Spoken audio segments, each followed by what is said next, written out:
ከዛሬ ቀን ጀምሮ የናፍጣ አቅርቦት ከጦርነቱ በፊት ወደ ነበረበት እንዲመለስ በመንግስት ተወስኗል።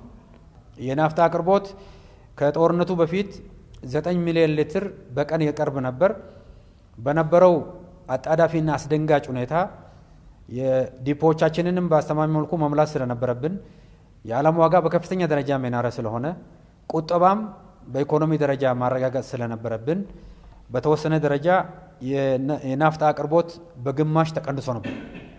ያ ማለት ነው 9 ሚሊዮን ሊትር በቀን ይቀርብ የነበረው ወደ 4.5 ሚሊዮን ሊትር እንዲቀርብ ተደርጓል። ከዚህ በተጨማሪ ከነጭ ናፍጣ በስተቀር ሌሎች የነዳጅ ምርቶች በነበረው መጠን እንዲቀጥሉ ነው የተደረገው ማለት ነው። ይሄ ሲደረግ በአጣዳፊ የግዢ ዘዴ በልዩ ክትትል ለአየር መንገዳችን አስተማማኝ ነዳጅ ማቅረቡን በአስተማማኝ መልኩ ሲሰራ ቆይተዋል። የቤንዚን አቅርቦት በኢኮኖሚ ውስጥ በአስተማማኝ መልኩ እንዲቀርብ ማድረግ ተችሏል። ነጭ ናፍጣ አብዛኛው የነዳጅ አጠቃቀማችንን ከፍተኛው ነጭ ናፍጣም ስለሆነ ይሄንን በተመለከተ ቁጠባም ለማድረግ ዲፖዎቻችንም ለመሙላት የዓለም ሁኔታም አስጊ ሁኔታ ስለነበረ አጠቃላይ የጋራ ኃላፊነትን በመሆኑ የአቅርቦት መጠኑ ከ9 ወደ 4.5 ሚሊዮን ሊትር በቀን እንዲወርድ ተደርጎ ነበር ማለት ነው። በዚህም የነጭ ናፍጣ ዋጋ በጦርነቱ ምክንያት ተጨማሪ ዋጋ ወደ ህዝቡ አልተላለፈም። ይሄ ባለመተላለፉ ምክንያት በየወሩ ከነበረው ድጎማ በተጨማሪ በሁሉም የነዳጅ አይነቶች ማለት ነው ከጦርነቱ በፊት ከነበረው ድጎማ በተጨማሪ በየወሩ 20 ቢሊዮን አዲስ ድጎማ መንግስት እየከፈለ ይገኛል ማለት ነው። ይሄ ማለት እጥረቱም እንዳለ ሆኖ መንግስት በከፍተኛ ደረጃ ድጎማ እያደረገ መሆኑ የሚያሳይ ነው።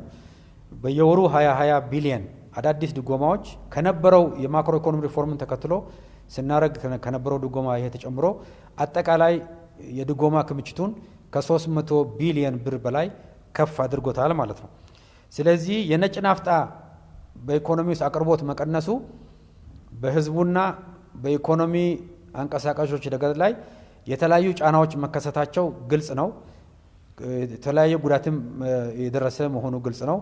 ከዚህ በተጨማሪ ግን መንግስት ላይ የደረሰው ጉዳት እጅግ በጣም ከፍተኛ ነው በድጎማ ማለት ነው።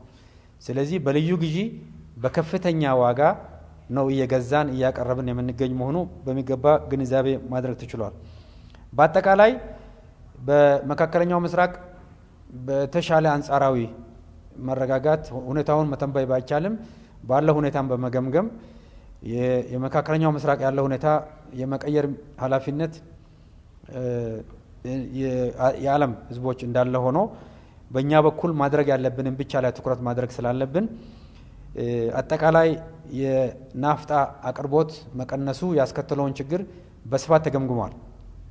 በተለይ በአሁኑ ወቅት የከፍተኛ ሆነ የግብርና ምርት ዝግጅት እና የግብርና ምርት ስራዎች የሚሰሩበት ወቅት በመሆኑ የኤክስፖርት ስራዎቻችንን በከፍተኛ ደረጃ አቀላጥፈን መቀጠል ስላለብን እንዲሁም ነዳጅን እንደ ግብዓት የሚጠቀሙ ከፍተኛ አምራች የሆኑ ዘርፎችም በመኖራቸው የተለያዩ የመንግስት የልማት ፕሮጀክቶች በናፍጣ እጥረት በከፍተኛ ደረጃ ጫና ያሳደረ በመሆኑ እንዲሁም የግብርና ምርቶችን ለማቀነባበርም የግብርና ምርቶችንም ወደ ገበያ ለማድረስ የተለያዩ ጫናዎች በመፈጠራቸው ምንም እንኳ መንግስት በከፍተኛ ውድ ዋጋ እየገዛ በከፍተኛ ድጎማ እያቀረበ ቢሆንም ከዛሬ ቀን ጀምሮ የናፍጣ አቅርቦት ከጦርነቱ በፊት ወደ ነበረበት እንዲመለስ በመንግስት ተወስኗል።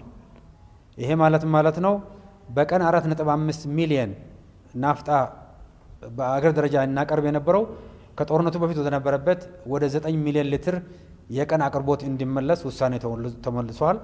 ውሳኔውንም ተግባራዊ በማድረግ ረገድ ለአዲስ አበባ ከተማ ከዛሬ ጀምሮ ከጅቡቲ ከጦርነቱ በፊት ወደ ነበረበት የአቅርቦት መጠን ጭነት ከዛሬው ቀን ጀምሮ መጫን ይጀምራል ማለት ነው።